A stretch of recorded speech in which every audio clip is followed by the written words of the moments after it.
Bonjour, l'histoire d'aujourd'hui, c'est le détecteur de mensonges.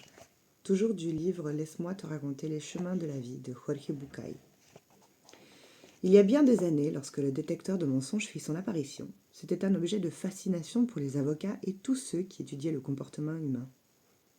L'appareil comprend une série de capteurs qui détectent les variations physiologiques de la transpiration, les contractions musculaires, les variations du pouls, les tremblements et mouvements oculaires qui se produisent sur tout individu lorsqu'il ment.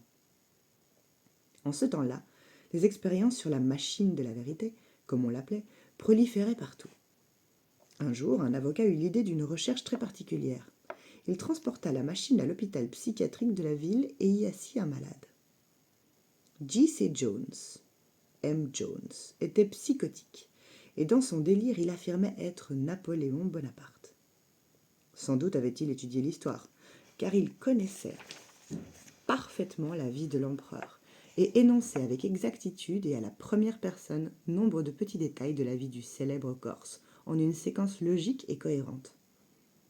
Les médecins assirent M. Jones devant le détecteur de mensonges, et après les réglages habituels lui demandèrent « Êtes-vous Napoléon Bonaparte ?» Le patient réfléchit un moment, puis répondit « Non. Comment pouvez-vous avoir une idée pareille? Je suis J.C. Jones. » Tous sourirent, sauf l'opérateur du détecteur de mensonges, qui les informa que M. Jones mentait. La machine démontra que lorsque le patient disait la vérité, c'est-à-dire lorsqu'il affirmait être M. Jones, il mentait, car il croyait fermement être Napoléon. Bonne journée à tous!